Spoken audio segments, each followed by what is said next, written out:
시청자 여러분 안녕하십니까? 뉴스9 윤종호입니다. 오늘은 축구 국가대표 경기 관계로 2시간 일찍 시작합니다. 검찰이 참 어처구니 없는 상황에 처했습니다. 대장동 개발 비리를 한창 수사할 때 민간업자들이 숨겨놓은 재산을 어렵게 찾아내 동결시켰는데 이제는 풀어줄 방법을 찾고 있다고 합니다. 묶어놓았던 2천억 원 넘는 돈 가운데 추징할 수 있는 돈은 500억 원이 채 안 되고 남은 재산을 돌려주기 위해 법적, 절차적 검토를 하는 코미디 같은 상황이 벌어지고 있습니다. 항소 포기 사태가 불러온 황당한 현실인데 조윤정 기자가 보도합니다. 검찰 대장동 수사팀은 민간업자들의 재산을 동결하기 위해 차명 재산까지 샅샅이 뒤졌습니다. 이를 통해 390억 원의 범죄 수익 은닉 정황을 파악해 총 2,070억 원을 동결했습니다. 하지만 석연치 않은 항소 포기 후 이제 검찰은 동결 자산 해제를 검토하고 있습니다. 검찰 관계자는 요건을 충족했는지, 어떤 절차에 따라 어느 시점에 반환해야 하는지 등을 살펴보고 있다고 했습니다. 항소 포기로 1심 법원이 추징금 0원을 선고한 남욱 변호사와 정영학 회계사 재산을 계속 묶어둘 근거가 없기 때문입니다. 검찰이 항소를 하지 않았기 때문에 추징금은 지금 1심에서 판결 선고한 그대로 확정이 된 겁니다. 추징 보전을 해제해줘야 되고. 대장동 수사에 참여했던 한 검사는 재산을 묶어둘 방법을 아무리 찾아봐도 없을 것이라며 안타깝다고 했습니다. 민간업자들을 상대로 민사소송 중인 성남시는 추징 보전을 해제하지 말라는 의견서를 검찰에 냈습니다.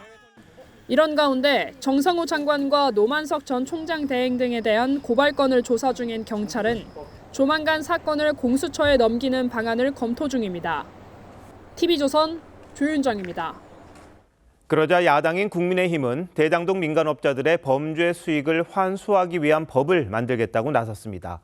특별법을 다음 주 발의한다는 계획인데 과거 헌법재판소가 친일 재산을 소급해 몰수하는 걸 인정했던 사례가 있다는 겁니다. 민주당의 검찰 압박 움직임까지 변정현 기자가 정리했습니다.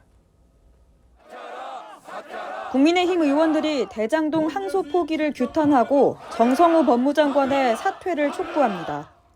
범죄 집단 꼭두각시 정성호는 즉각 사퇴하라! 사퇴하라! 사퇴하라! 사퇴하라! 어제 대통령실에 이어 오늘 법무부로 이어진 집회에선 범죄자 비호불한 표현을 비롯해 정 장관과 법무부를 향한 비판이 쏟아졌습니다. 범죄자들에게 7,400억이라는 이익을 안겨준 또 다른 배임죄의 범죄자들입니다. 법사위 소속 나경원 의원은 대장동 범죄 수익 환수 특별법 발의도 예고했습니다. 나 의원은 2011년 헌재가 중대한 공익 실현을 위해 친일재산 귀속법의 소급 입법과 재산 박탈을 허용한 것을 근거로 대장동 일당에게도 특별법 소급 적용이 가능하다고 했습니다. 대장동 공범들은 이 막대한 입막음용 범죄 수익을 챙기고 자신들과 그분의 죄를 지우기 위해 입장을 뒤집고 재판을 뒤집을 것입니다. 반면 민주당은 일부 검사장 사퇴를 계기로 검찰에 대한 압박 수위를 더 높였습니다. 멋있게 최선임으로서 이렇게 내가 사퇴 쓰고 총대 매는 모습을 연출하려고 하는 의도 같은데 지금 이미 집단 항목은 일어난 거고 국가공무원법 66조에 대해서 위반한 거기 때문에. 박지원 의원은 빨리빨리 나가라며 추가 사퇴를 압박했고 김승원 의원은 징계 절차가 끝날 때까진 사표를 받아줘선 안 된다고 주장했습니다. TV조선 변정현입니다. 이런 가운데 진보적 시민단체인 경실련이 대장동 항소 포기 사태를 국정조사하자고 성명을 냈습니다.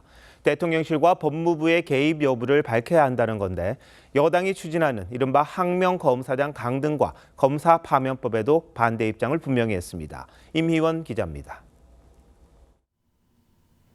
경제정의 실천 시민연합이 대장동 항소 포기 사태 국정조사가 필요하다는 성명서를 발표했습니다.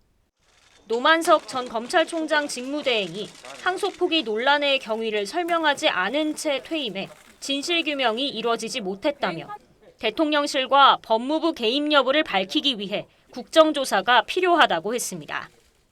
경실련 관계자는 여당 등에서 검찰의 대장동 수사 과정에 증거 왜곡이 있었다는 주장도 나오는 만큼 명확한 진상 파악을 위해 독립적인 진상조사가 필요하다고 했습니다. 어떤 권력의 외압이나 이런 게 있었다면 이 부분에 대해서는 명백하게 사실관계를 밝히는 게 제일 관건이다. 여당이 항소 포기에 대한 해명을 요구한 검사장들을 평검사로 전보시키는 방안을 검토 중인 것에 대해서도 반대 입장을 분명히 했습니다. 경실련은 항소 포기 경위가 충분히 규명되지 않은 상황에서 검사 개인의 책임을 문제 삼는 조치는 사건 규명 과정의 독립성과 투명성을 위축시킬 수 있다고 했습니다. 경실련은 여당이 추진 중인 검사 파면법도 검찰의 정치적 독립성을 침해할 수 있다고 반대했습니다. TV조선 임희원입니다. 민주당 정청래 대표가 지방선거 공천 규정을 고치겠다고 선언한 지 하루 만에 말을 바꿨습니다. 대의원과 권리당원 표 반영 비율을 1대1로 바꾸기 위해 전 당원 투표를 한다고 했다가 하루 만에 다른 얘기를 한 건데요. 어떤 배경이 있는 건지 전정원 기자가 알아봤습니다. 민주당 정청래 대표는 어제 전당원 투표를 거쳐 지방선거 공천룰을 개정하겠다고 했습니다. 대의원과 권리당원 모두 1인 1표를 행사할 수 있도록 한다는 게 핵심입니다. 역사적인 당원 주권 정당 실시를 위한 전당원 투표에 당원 여러분들의 많은 참여를 부탁드립니다. 그런데 오늘 지방의회 의원들과 만난 자리에선 의견 수렴이라고 다른 말을 했습니다. 당원들의 의사를 물어서 그것을 참고해서 당원들의 의사를 충분히 반영하도록 하겠습니다. 하루 만에 전당원 투표가 의견 조사로 바뀐 건 투표 자격 논란 때문입니다. 민주당은 지난달 당비를 납부한 권리당원을 투표 대상으로 정했는데 6개월 이상 당비를 납부한 당원에게 투표권을 주도록 한 당규와 어긋납니다. 지난 전당대회 기준 투표권을 가진 권리당원은 111만 명이었는데 지난달 납부로 하면 대상이 164만 명으로 크게 늘어납니다. 지도부에서조차 갑작스러운 투표 자격 변경은 불신을 초래할 수 있다는 우려가 나왔고 지지자들 사이에선 유령 당원을 동원하려는 것 아니냐는 비판도 제기됐습니다. 당내에선 당원 투표 비중을 늘리는 공천룰 개정이 정 대표 자신의 연임을 염두에 둔 포석 아니냐는 관측이 나옵니다. 정 대표는 지난 전당대회 때 박찬대 후보에게 당원 투표에서 크게 앞섰지만 대의원 투표에선 밀렸습니다. TV조선 전정원입니다. 대통령실 김용범 정책실장이 국회 예산안 심사 도중 소리를 크게 지르고 야당 의원과 다투는 모습을 보여 논란입니다. 부동산 대책 관련 질의 도중 딸이 언급되자 크게 반발한 건데요. 여당 위원장이 말려도 소용이 없었습니다. 김창섭 기자가 현장 상황부터 전해드립니다. 국민의힘 김은혜 의원이 부동산 대책 질의 도중 갭 투자 여부와 전세 사는 딸의 주거 사다리 문제를 언급하자 김용범 정책실장이 발끈합니다. 따님한테 임대주택 살라고 얘기하고 싶으세요? 이번 정부 예산을 제 가족에 보면 대해서 그런 식으로 하지 마세요. 의원님 어떻게 그때 가족을 그냥 막 엮어가지고 그렇게 말씀하세요? 자, 다음은 우상호 정무수석이 손을 잡으며 말렸지만 김 실장 반발은 계속됐습니다. 공직자 아버지 둬가지고 뭐 평생 눈치 보고 살면서 전세 부족해서 그런 딸에게 자, 정책실장님. 무슨 말씀이세요 지금 의원님? 김병기 운영위원장도 처음엔 존칭을 쓰며 말렸습니다. 정책실장의 제가 갭 투자 안 했다고 말씀드렸잖아요. 그 정도 하시라뇨. 의원님 하지 말라니까. 가만 있어봐. 김 실장이 계속 항의를 이어가자 김 위원장 목소리도 높아졌습니다. 정책실장! 안 되니까, 안 된다니까 좀 가만히 있어. 좀 대통령실 가만 있어봐요. 정책실장! 위원장이 지금 뭐 하는 겁니까? 여기 정책실장 화내는 거는 무엇입니까? 송구합니다. 이재명 대통령은 국회에서의 태도에 대해 지난 7월 국무회의에서 이렇게 지적했었습니다. 국회에 가시면 그 직접 선출된 권력에 대해서 존중감을 가져주시면 좋겠어요. 그 자리엔 김 실장도 있었습니다. TV조선 김창섭입니다. 김용범 실장이 강하게 반발했지만 하나하나 뜯어보면 최소한 아빠 찬스 논란에서 자유로울 수는 없습니다. 특히나 초강력 대출 규제로 서민들의 주거 사다리가 끊어진 마당에 김 실장의 발언은 박탈감을 더 키우고 있다는 지적입니다. 이어서 이유경 기자입니다. 김용범 정책실장이 보유한 서울 서초구의 한 아파트입니다. 김 실장은 세계은행 파견 근무 직전인 지난 2000년 재건축 조합원 입주권을 4억 원에 사들였고 지금은 재건축돼 시세가 30억 원대에 이릅니다. 김 실장은 한동안 임대를 주다 지금은 실거주하고 있습니다. 특히 10-15 대책 이후 서울 지역에서 실거주가 의무화돼 이런 식의 내 집 마련은 매우 힘들어졌습니다. 매입을 하게 되면 이제 투기과열지구 소재해서 실제 거주도 해야 되고 또 여기 대출 규제까지 막혀 있기 때문에 규제가 좀 과도하다. 김 실장은 딸의 아파트 전세금 3억 원 가운데 1억 3천만 원을 지원해줬습니다. 딸이 여기 저축을 한 게 있고요. 제가 좀 지금 빌려준 게 있습니다. 온라인 커뮤니티 등에서는 서민 전세 대출을 틀어막아 놓고 본인은 아빠 찬스냐며 반응이 싸늘합니다. 전세 대출이 막힘으로써 구매 능력이 약해지는 서민들 같은 경우는 외곽으로 등 떠밀려 가거나 월세로 가거나 주거 사다리가 끊어지는 부작용을. 김윤덕 국토부 장관 역시 딸 전세자금 6억 5천만 원을 지원해 아빠 찬스 논란에 휩싸였습니다. 김 장관은 겸허히 인정했습니다. TV조선 이유경입니다. 양대 노총에 모두 100억 원 넘는 돈을 지원한 예산안이 국회 상임위를 통과해 논란입니다. 정부 안에는 없던 건데 이른바 쪽지 예산을 넣은 겁니다. 전세 보증금과 노후시설 수리비를 국민 혈세로 노총을 지원한다는 게 바람직한 건지 장윤정 기자가 보도합니다. 국회 기후환노위를 통과한 고용노동부 예산안에는 민주노총의 전세보증금, 한국노총의 노후시설 수리교체비를 각각 55억 원씩 지원하는 내용이 담겼습니다. 정부가 제출한 예산안엔 없었는데 소위 과정에서 추가됐습니다. 지난 대선 때 한국노총은 이재명 후보를 공개 지지했고 민주노총도 일부 간부들과 산하노조들이 지지를 선언했습니다. 국민의힘은 혈세로 이들의 지지 대가를 갚는 거라고 반발했습니다. 누가 봐도 이거 정권 교체에 대한 대가성 지원 사업이고요. 대장동 50억 클럽하고 별반 다를 거 없는 예산이라고 생각하는데요. 그런 논리도면 지금 집 못 구하는 청년들한테 그러면 전세 보증금 다 주실 거예요? 그거 아니지 않습니까? 민주당과 민주노총 위원장 출신인 김영훈 고용노동부 장관은 노조의 공익적 역할을 강조하며 지원 필요성을 주장했습니다. 국가의 어떤 노동 정책이라든지 여러 가지 어떤 노동 현안이라든지 이런 공적 역할, 공익적 역할을 하는 부분들이 분명히 있습니다. 사회적 책임을 더 부과하고 거기에 걸맞는 역할을 할 것으로 또 요청하겠습니다. 예산안이 확정되면 각각 2005년과 2019년 이후 처음으로 민주노총과 한국노총의 임대 보수 비용을 정부 예산으로 지원하게 됩니다. TV조선 장윤정입니다. 한미 간 관세 안보 협상 팩트시트 발표 나흘 만에 북한이 첫 반응을 내놨습니다. 우리 정부의 핵 추진 잠수함 건조를 핵 도미노 사태에 비유하면서 대응하겠다고 한 겁니다. 북한 역시 지난 3월 핵 추진 잠수함 건조 사실을 공개했었는데 자기들만 마음대로 하겠다는 얘기로 들립니다. 보도에 신경희 기자입니다. 김정은 위원장이 거대한 잠수함 앞에서 환하게 웃고 있습니다.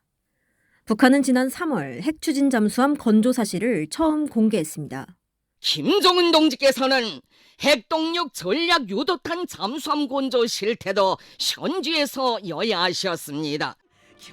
북한은 2021년 5대 가업 가운데 하나로 핵잠수함과 수중발사 핵전략 무기, 즉 SLBM 보유를 꼽았고 2년 전엔 SLBM 발사관 10개가 장착된 신형 잠수함을 공개한 바 있습니다. 그러면서도 우리 군의 핵추진 잠수함 도입 결정엔 조선중앙통신 논평을 통해 자체 핵무장으로 나아갈 포석이라고 비판했습니다. 한 발 더 나아가 핵 도미노 현상을 초래하고 군비 경쟁을 유발하게 돼 있다고도 했습니다. 적반하장으로 목소리를 키우는 것도 러시아나 중국으로부터 원잠 건조에 관한 지원을 받기 위한 레버리지로 삼기 위해서 북한은 또 한미 팩트시트에 북한의 완전한 비핵화란 용어가 포함된 걸 두고도 대결 의지의 표현이라고 주장했는데 어제 우리 군이 제안한 군사회담에 대해선 언급하지 않았습니다. 대통령실은 북한 논평에 대해 적대나 대결 의사가 없다면서 한미 안보 협력은 국익 수호를 위한 것이라고 했습니다. TV조선 신경입니다. 도널드 트럼프 1기 행정부 시절 미북 협상을 담당했던 마이크 폼페이오 전 국무장관이 북핵 포기가 사실상 불가능하다고 말했습니다. 그러면서 중국 시진핑 주석과의 담판을 언급했는데 백대호 특파원이 자세히 보도합니다. 마이크 폼페이오 전 국무장관이 6년 전 북한 김정은 위원장과의 비핵화 협상은 실패했다고 회고했습니다. 북한이 아니라 실질적으로 중국과의 협상이었다는 겁니다. That is, if the idea is to get the nuclear weapons moved out of North Korea, it's only going to happen with the permission and at the direction of Xi Jinping. And so, talking to Chairman Kim is interesting, but not that instructive.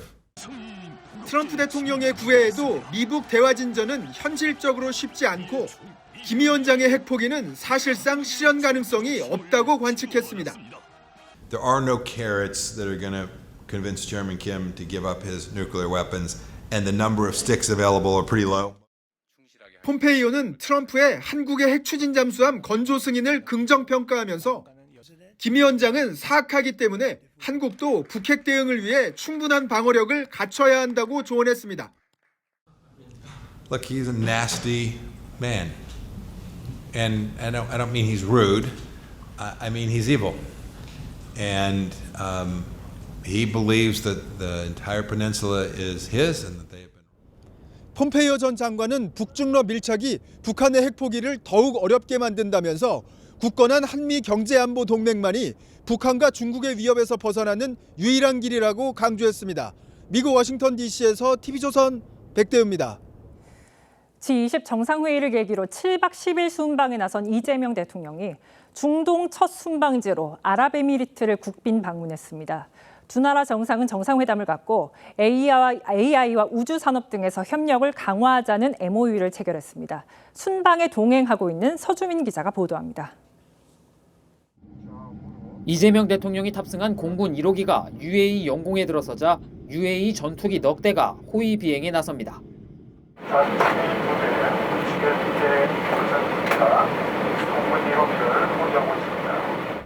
국빈 방문에 따른 예우 차원입니다.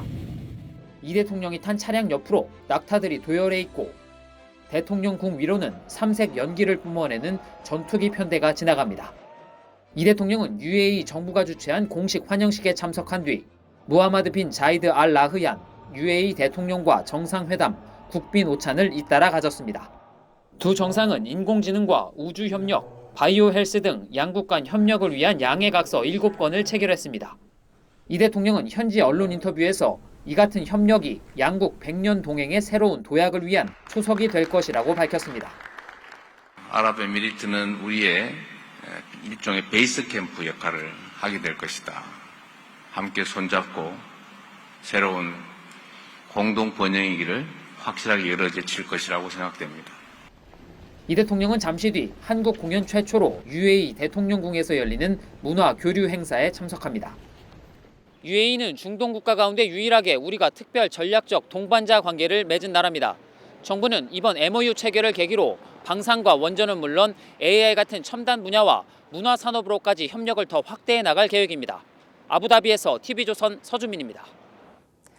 종묘 앞 고층 건물 추진을 둘러싸고 정부와 서울시의 갈등이 격화하고 있습니다. 양측이 건물이 들어선 상황을 가정한 조감도를 각각 공개했습니다.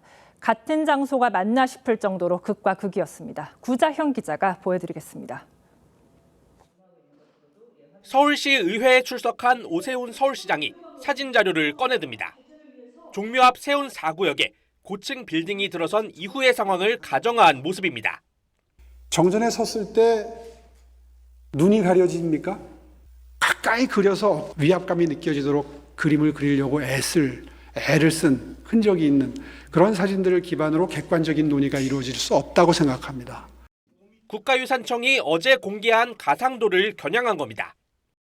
종묘 정전 상월대에서 개발이 완료된 고층 빌딩을 바라본 모습은 전경이 탁 트여 있는 서울시 자료와 달리 하늘의 절반 가까이가 건물에 가려져 있습니다.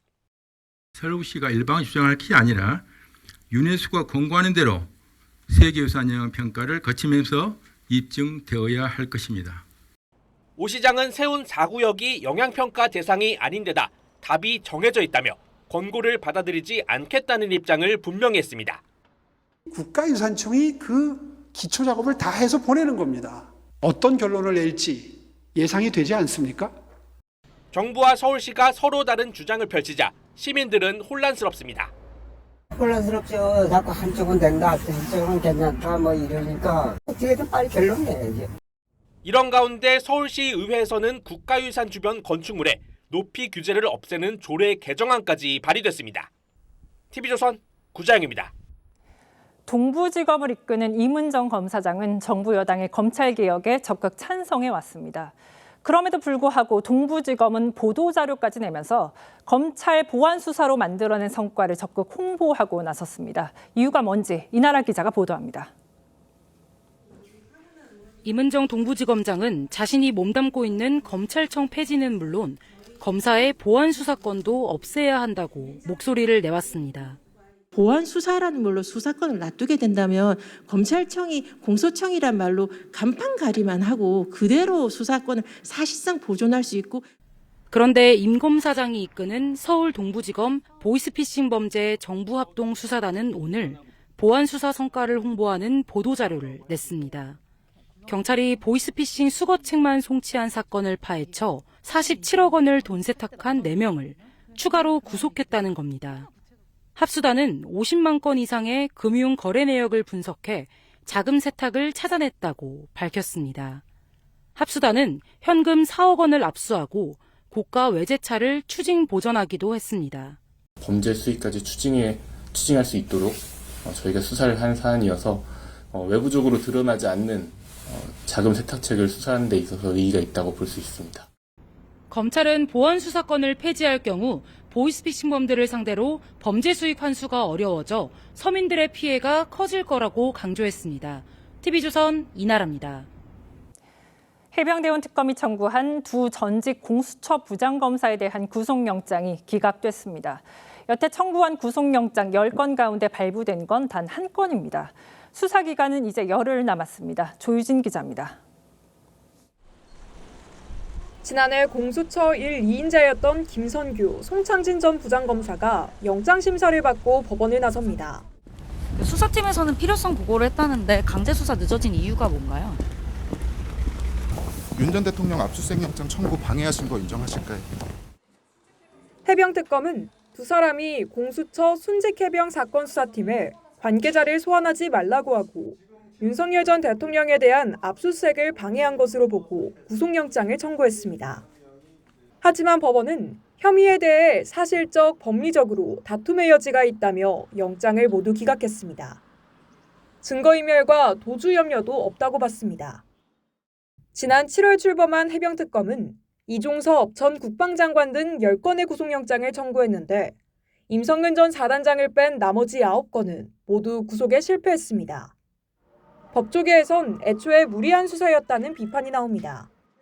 영장 치고 체포 구속 많이 하고 그게 성과가 큰 것처럼 그렇게 이제 착각하고 있는. 특검 관계자는 수사 과정에서 사실관계를 두텁게 확인했다며 공소 유지엔 문제 없을 것이라고 했습니다. TV조선 조유진입니다.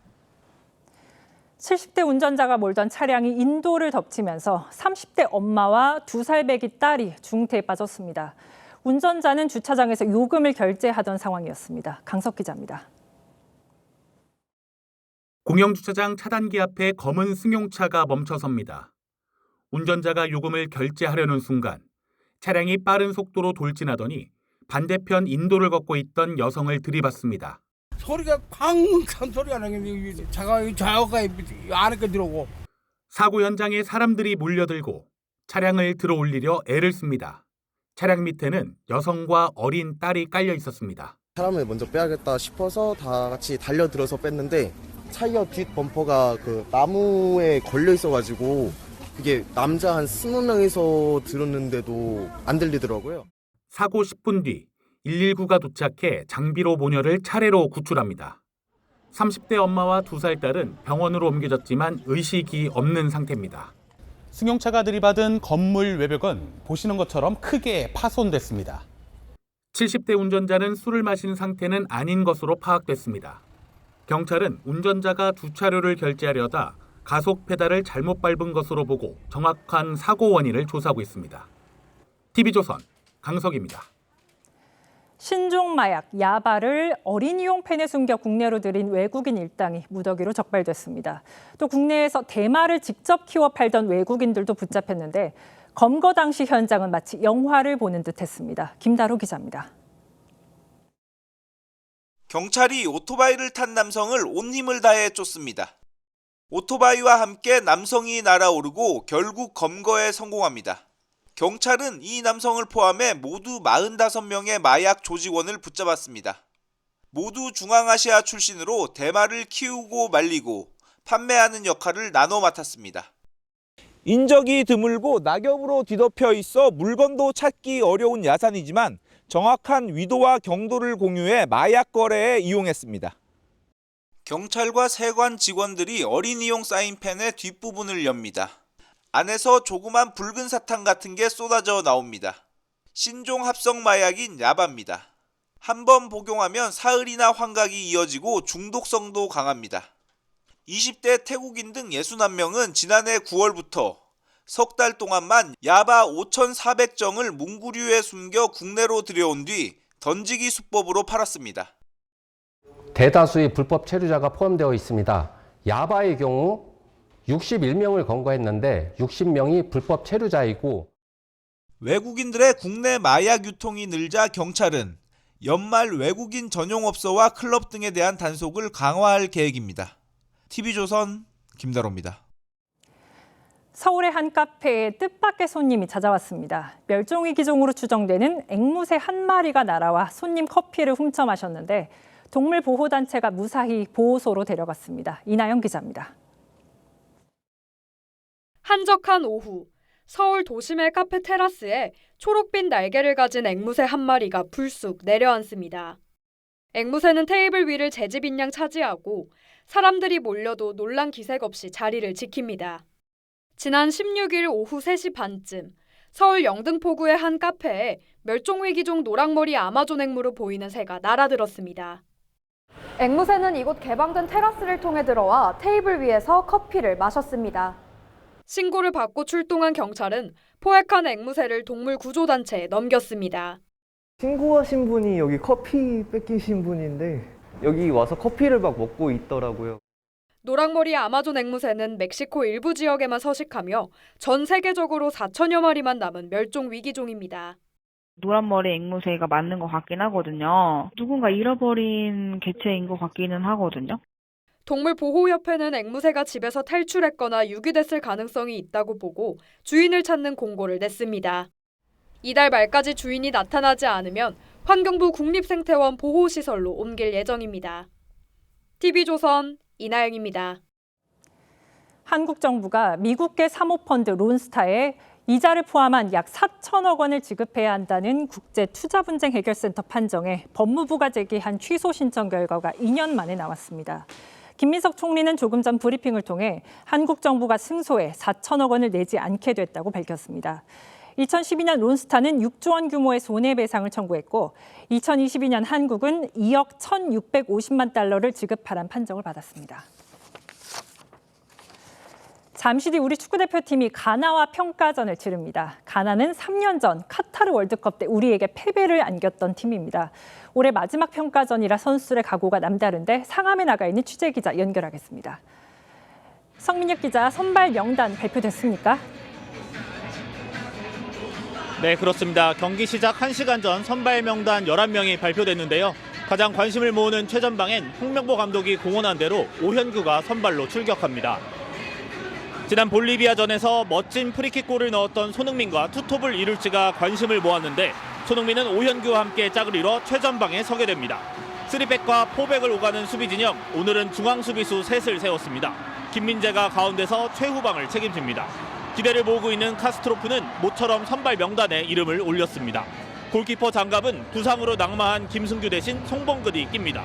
오늘 맞붙는 가나는 FIFA 랭킹이 73위로 우리보다 51계단이나 낮지만 3년 전 카타르 월드컵에서 뼈아픈 패배를 안긴 상대입니다. 당시 조규성의 멀티 헤더골에도 3골을 내주며 아쉽게 졌는데요.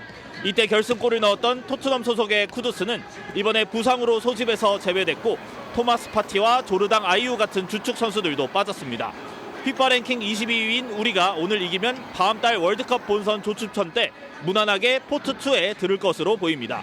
3년 만의 맞대결은 8시 킥오프를 앞두고 잠시 뒤 7시 40분부터 TV조선 중계로 볼 수 있습니다. TV조선 성민혁입니다.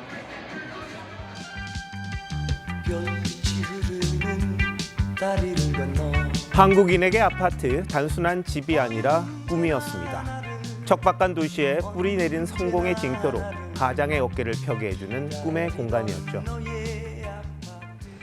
이제 우리 애들한테 애비 노릇 제대로 하는 것 같아요. 너무너무 좋아요. 눈물 날 지경이에요. 그래서 아파트 정책은 늘 국가적 과제였습니다. 오죽했으면 노태우 전 대통령이 이런 말을 했을까 싶습니다. 박정희가 도로를 뚫은 길 대통령이라면 나는 주택 짓는 집 대통령으로 남고 싶다. 200만 호 아파트 건설이 현실화했습니다. 지금은 천당 위에 분당 아닙니까? 전국에서 보사 들고 덤벼드는 부자 동네. 저 박성배가 이 손으로 꼭 한번 만들어 보겠습니다. 하지만 그 꿈을 파먹은 어두운 그림자가 있었습니다. 대장동 개발 비리.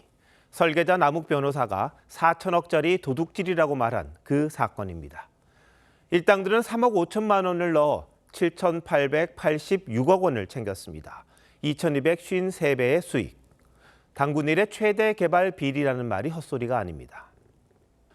1심 재판부는 성남시 수뇌부가 유동규 전 본부장을 매개로 범죄를 저질렀다고 인정했습니다.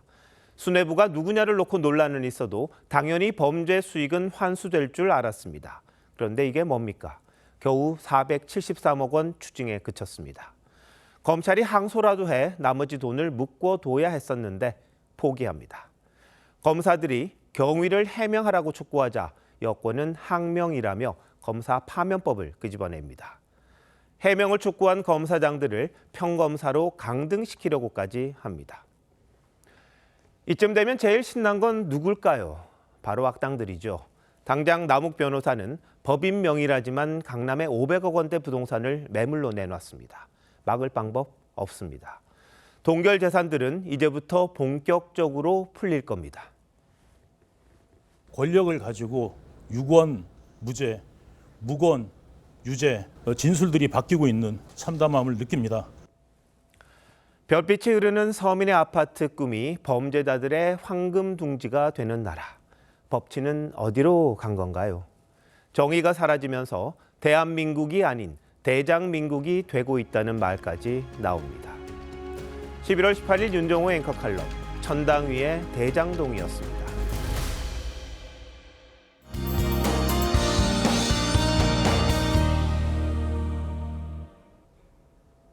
낙엽도 다 떨어지기 전에 벌써 겨울이 온 것 같습니다. 제주 한라산에는 첫눈이 내려 나무마다 새하얀 눈꽃이 폈습니다. 내일 아침에도 대부분 지역이 영하권 추위가 이어지겠고 모레 목요일 낮부터 기온이 다시 오르겠습니다. 내일 전국 하늘 대체로 맑겠습니다. 아침까지 서해안과 제주 지역에는 약한 눈이나 비가 이어지겠고 제주 산지는 모레까지 최고 5cm의 눈이 쌓이겠습니다. 반면 동해안 지방의 대기는 매우 건조하겠습니다. 내일도 옷차림 따뜻하게 하셔야겠습니다. 아침 기온 서울 영하 2도, 춘천 영하 5도까지 떨어지고요. 한낮에는 서울 8도, 대구 11도로 오늘보다 높겠습니다. 이후로는 일교차 큰 맑은 날씨가 이어지겠습니다. 날씨였습니다. 11월 18일 화요일 뉴스9 마칩니다. 시청해주신 여러분 고맙습니다.